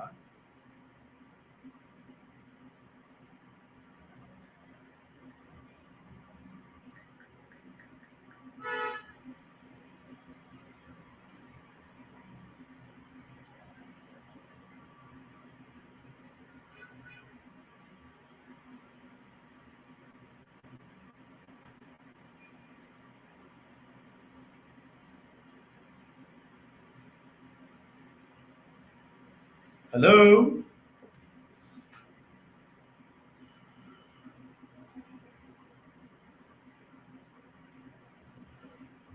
I think we've lost Mr. Ibuka. So I don't know. Are there more questions? If there are more questions, feel free. Feel free while we wait for Mr. Ibuka to join us back.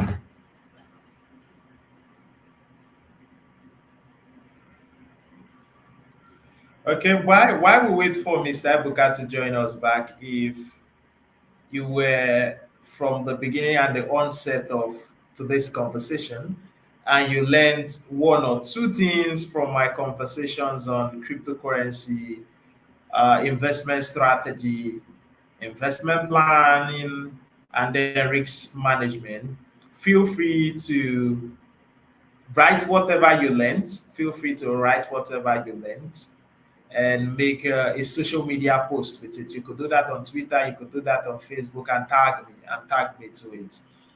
This way, I'll be able to have a better connection with you. I will be able to identify your name with your face. Okay. I think I just got the conversation, a message from Mr. Ebuka. So meanwhile, Mr. Ebuka is having network issues. So this is it. This will be my final words for you. This will be my final words for you. The cryptocurrency market right now is experiencing something that they call a bull market. A bull market is always an opportunity where the market gives you an opportunity to make great amount of money, But the same way, within all this period I've been in the marketplace, I've seen so many persons not be able to take advantage of this life-changing opportunity. Majority of this is always because they lack the proper guidance, they lack the right coaching to always make them achieve this, or or they fail to understand, the basics like I've taught, knowing yourself, investing in yourself, getting the right investment strategy, having an investment plan. Right now, the cryptocurrency market is giving you an opportunity to make great profits, and you want to make sure you take advantage of the cryptocurrency market to make life-changing profits, and not just life-changing profits. One thing I've always heavily advised many persons is to make sure they have a career. Just like me, I don't just invest or trade. I am a career market research analyst who I do the same thing for TV station, research firms, and I also have a research analysis agency. So I will heavily advise you also that, if as someone who got to know about cryptocurrency over half a decade ago, and I had curiosity and right hand through the cryptocurrency market, I have a name, I have a career, and I'm also able to make profits, which I live my life on. If I could do it, you as well could do it. So meanwhile, if you must invest or trade the cryptocurrency market, this is something I always like to say. Make sure you're investing and trading smartly. Meanwhile, I would like to thank the host for putting this together and having me on this summit. It's my pleasure. It's really my pleasure being here. So to the entire TIGI, TAGI, and the entire crew, thank you for putting this together. Thank you also for having me here. And without further ado, I'll be calling this a day. Goodbye.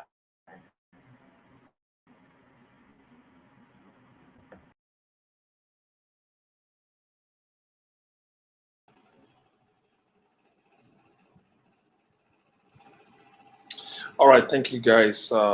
Thank you everyone for being part of the show tonight. Um, at some point, I got locked off by the internet, but thank you so much, Gilbert, for taking your time to be able to explain these things to me. For everyone who is part of this section tonight, please kindly drop your email. I will ask him to send his slides so that we can go through all of that together.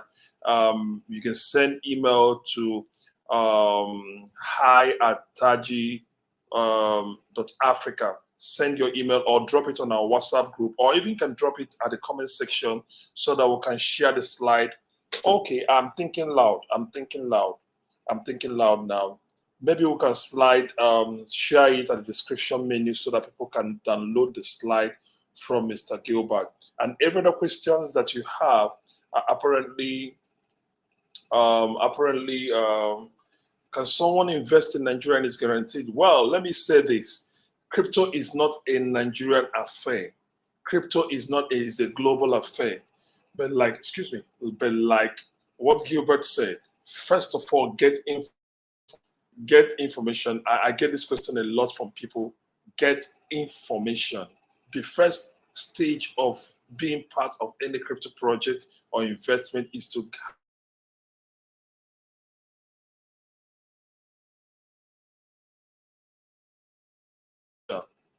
having said that, this is where we'll draw today's section. Don't forget, go to target.africa and get more of our details, of our information, of everything. And as much as possible, next month, we are having another section. You don't want to miss that section. You don't want to miss that section. Please join our WhatsApp community so they can get first-hand information of all that is going on in Target Project. Thank you so much, guys. Thank you so much. Until I come your way again next month on this same summit 2.0. My name is TGAiSUM. Today is my birthday. Happy birthday to me. Thank you for making this birthday a special one for me as you join this summit. For those of us who want the data, we will reach out to you and then you will be funded accordingly. Thank you. Wherever you're watching me, I'm saying from Nigeria, good night, and good night. Thank you so much.